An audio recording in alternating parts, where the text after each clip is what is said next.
Hey, Dental A Team podcast listeners, we are back at you again. We are so excited to be here. I have Miss Dana with me today. You guys know she's one of my favorites to podcast with.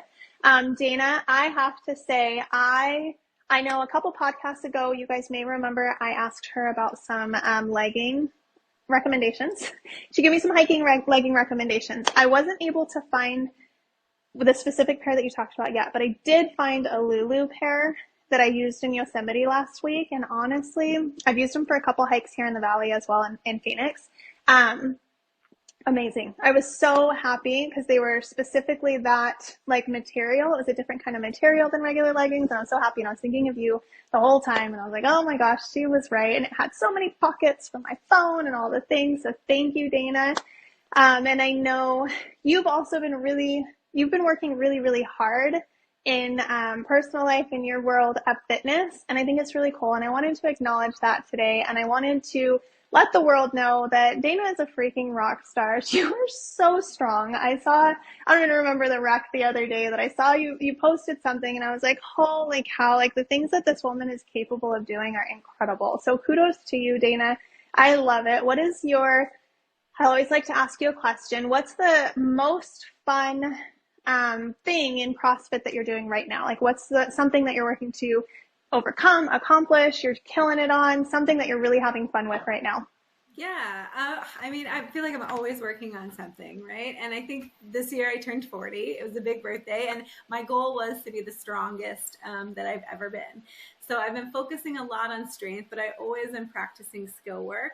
And I finally got my rope climbs down so I can actually do those like consecutively. So that's exciting. So cool. And I've been working on my handstand push-ups Nice. to the point where I can do 5 in a row. So I'll take that. Well, I struggle with 5 regular push-ups, not on my head. So that's impressive to me. I know that in CrossFit, there's people that are doing a lot of amazing, wild things, but to me, that is amazing and wild. So congratulations. That's huge. Awesome. I love it. Well, you work really hard in and out of the quote unquote office. So thank you for always being here. And thank you for always being willing to record these podcasts with me for our listeners. I know they're super beneficial. Today's content is actually really fun for me because by trade, in case you guys did not know, Dana is a licensed and trained professional hygienist. That is what she did.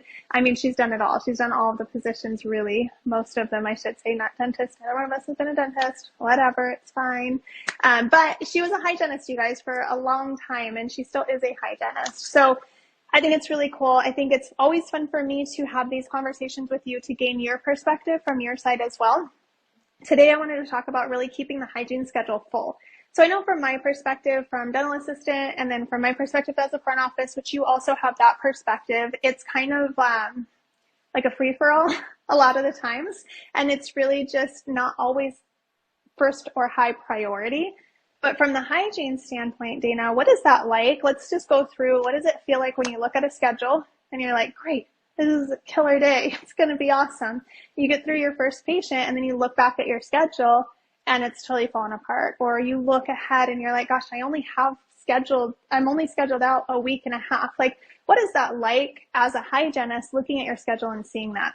Yeah, it can be stressful because really for me, you probably know this about me, Tiff, but I'm pretty goal oriented. And so obviously I know when I don't have patients on my schedule, that affects my ability to get to goal. And then too, like I am there. The reason why I'm there and what I love is that patient care and being able to take care of my patients and do the things that they need when they're in my chair. And so if my schedule isn't full or isn't ideal, I don't get to do that as much as I ideally would love. And so it can be stressful. It can be frustrating, right? Because so many times like hygiene is just like your routine care, right? Mm-hmm. And so it is stressful as far as like, did I not build enough importance for that visit? Or where did maybe, my communication with that patient make it so that they didn't value their time with me? And so I think that it can be frustrating and stressful for every hygienist.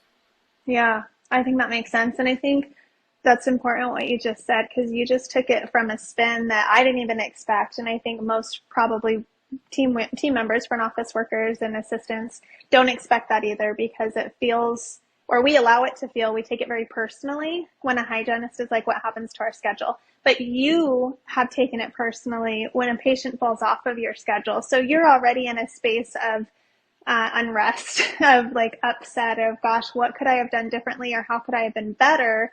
And then we come at, I'm going to say we for the front office, we come at it oftentimes of like, hey, I did the best that I could. What do you expect from me? So then you're already in a space of upset and unrest and trying to figure it out. And then we come at you like, don't come at me. And now the hygiene team can then maybe take offense to that and become defensive. So that makes sense. I'm actually really glad I asked you that question, because I'm not sure I've ever asked that or dove into that. And I hope the listeners heard what Dana said as well, and then can kind of see that picture painted of how an upset could occur between two people or two groups of people very easily because of one misunderstanding.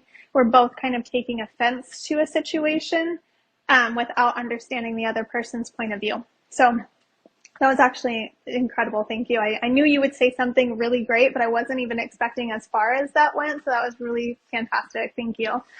I see within that a space of communication. So making sure clear expectations are made from the get-go, that we're always asking more questions and assuming less. That's a reminder I love to give everyone in my life. Ask more questions, assume less, and assume the only assumption can be that you don't know the answer.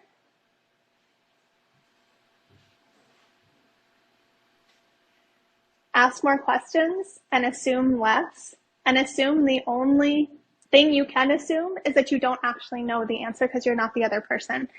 So that's huge right there, because I think that's a space where people can really say, hey, let's talk about this. And if we have solid systems set up from the get-go, a good foundation of what do we do if something falls off the schedule, what do we do when the schedule falls apart, that's a really easy space to meet expectations and hopefully refill a schedule before a hygienist even notices. That's my favorite thing to do, is to make sure that he or she has a full schedule and doesn't even know it fell apart.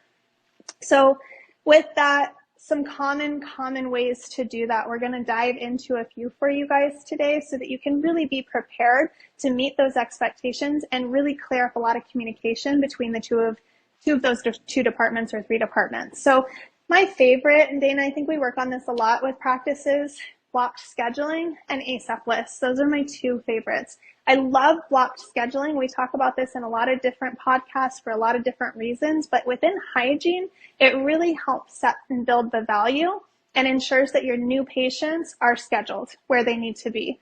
When those new patient schedule blocks and those SRP blocks are in place correctly, we're scheduling those out into the future. So as they come off, it's very easy. If someone falls off the schedule, maybe an SRP got called into work and can't come later today. Well, guess what? I've got another SRP that's very easy to find, that's probably about the same time, if not exactly the same time of day, that can likely come in, and I can choose that one to call and bring them in earlier.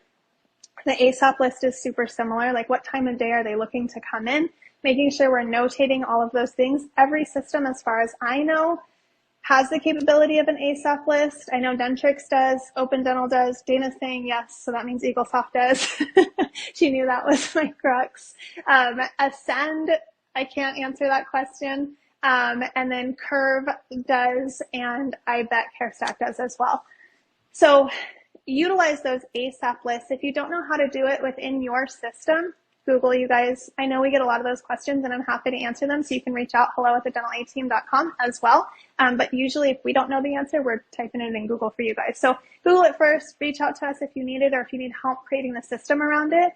But that ASAP space with those blocked schedules really help to solidify a grouping of people to pull into those holes.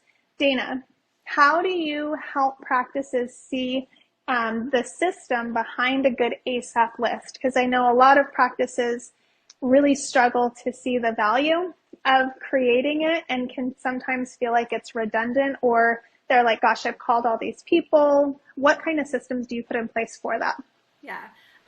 And I think this keeps coming up more and more right now because a lot of offices are short on hygiene hours. And so the last thing we want to do is have an opening and there have been an easy person to put in there, but it's not easy because we rely on our memory. And let's face it, as much as our memory is great, right? 4 or 5, even close to 6 months later, not so great if we're all being honest with ourselves. And so I think the where I see a lot of the pushback on the ASAP list is if they've tried it and it's messy, right? There's no cleanup system. There's no, like, we just keep calling the same people. There's no anything. There's not great notes in there. So my first thing is, who do you put on the ASAP list? And really the ASAP list is anyone who rescheduled, who canceled, right, or rescheduled and didn't get back on our schedule, I guess. So they just canceled, or they didn't reappoint. So putting those people on your ASAP list, because you know they were due or are past due and need to get in fairly quickly. Anyone who we had to schedule out a little bit farther than we'd like to and who wanted sooner, or anyone who we put in a not ideal time for them and they would actually prefer something different. So those are who goes on your ASAP list. And then it is just, when do we call them and when do we clean them up? Right. And so it's just kind of creating those rules of thumb. So when we call them, obviously, when we have a cancellation or we have somebody who even we anticipate calling, side booking. If we need to. So that would be when you would use the list. And then it's just an easy cleanup of how many times are we going to reach out to this patient and offer them something sooner before we take them off, and we just give them their original their original appointment, because we've tried to make it within our schedule, and we don't want to keep also bugging them to a certain extent. So it's just kind of coming up with that cutoff. I usually say like 3 or 4 times, and then they just come off the ASAP list, or making sure that we're checking our ASAP list. And is somebody on there already have a sooner appointment? Like, did we already do something and we just left them on there? So it's just having those strategies that make ASAP list work. It just oftentimes can get clunky because we don't have those in place when we start it. I totally agree. And there have been so many times when I was in practice that I would say to a patient, like, gosh, I know for me, it would be really hard, to move my appointment up in my life, but I like to think that it would be easy. So I know we've offered a couple times, but I don't want to keep bugging you. Do you want me to keep calling if they come up, or do you want me to take you off the list? And oftentimes patients would be like, no, it's not a bother at all. And I know it's annoying. Like, I can't make this one, but please keep trying. And I'd be like, totally fine. It's not a problem whatsoever. I just want to make sure I wasn't driving you crazy with the phone calls. Or patients would be like, yeah, you know what? You're right. Like, I'm probably never going to be able to come in early, so just take me off. I'd rather just keep the appointment that I have. So it helps to clean it up, just asking a simple question of, is this beneficial for you, or is it a nuisance? Because either way, I want to make sure that you're satisfied. So, and I think we think we're invading, right? That's always the issue. We always feel like we're invading somebody's bubble or we're bothering them, and we don't want to be a bother. So then we shy away from calling them. We're like, gosh, I just called them 2 days ago. I'm not going to call them again. But if we ask them up front and they tell us it is or is not a bother, now we can make that, decision. That goes back to not making assumptions. So I think that's huge. Now, Dana, I preach this to all of my clients, all of my practices I work with: recare. When I was first new into dentistry, I was a few years into dentistry, my dearest doctor that I worked for a long time, he was a recare maniac, and it used to drive me insane until I saw, okay, I get it. He's like, we're not 6 months booked. We've got a problem. And he was just hammering this recare constantly. And I was like, what is the deal? But when we stop calling people and we stop being like front of mind, right? Top of mind, we're not in front of them anymore, is when they forget about us. So whether they're scheduling or not, us sending the reminders, the text messages, the emails, the quick phone calls, it's just like, hey, checking in on you, just wanted to see where you're at in life. That's putting us top of mind so that when they do have a second to schedule that appointment, we're the place that they're calling. So I say call and text and remind until someone says, I'm not coming back.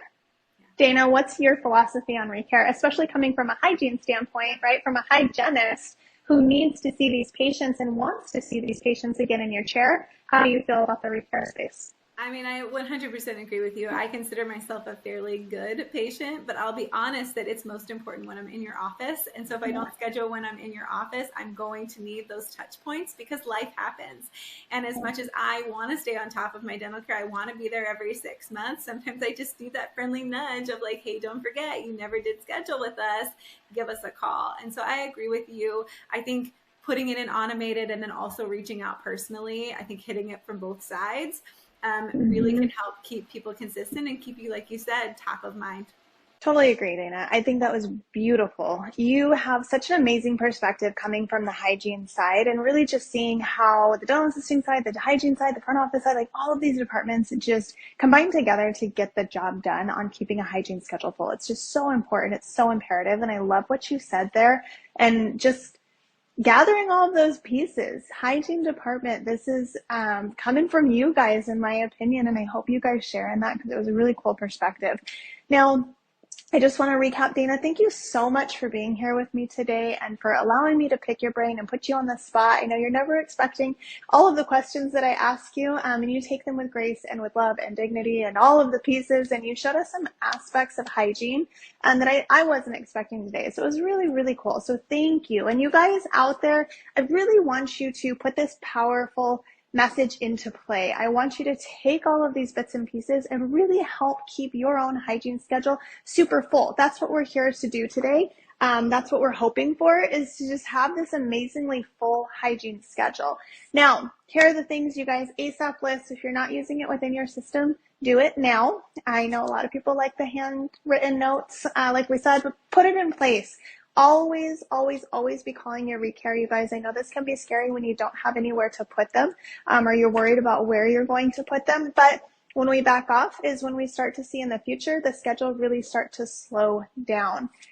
Blocking out new patient spots, and then you guys just have a plan for what happens, what you're going to do, what your team is supposed to do, what's the system for when things fall off the schedule. Who is responsible? How are they going to fill it? And who are they going to enlist to help if they can't do it themselves? So make sure that you have all of these systems in play, you guys, and in place. So the plan is going to be my number one spot because all those other pieces fall into that plan. You guys go do it, go implement it, and let's see what you can do with this hygiene schedule. As always, thank you for being here with Dana and I today. Thank you so much for listening to this podcast. And if you have ideas that you're open to sharing to the dental industry and the dental world, drop them below in a 5-star review so people can see them. They do read the reviews, especially when it comes to individual podcasts. So if you've got some ideas, pop them in there. Otherwise, find us on our social platforms as well, The Dental A-Team. And then hello@thedentalateam.com is where you can submit any emails over to us if you have ideas, if you have questions, if you want some systems, if you want to bounce ideas off of us. We're here for that and open to it. Thank you so much, guys, and we'll catch you next time.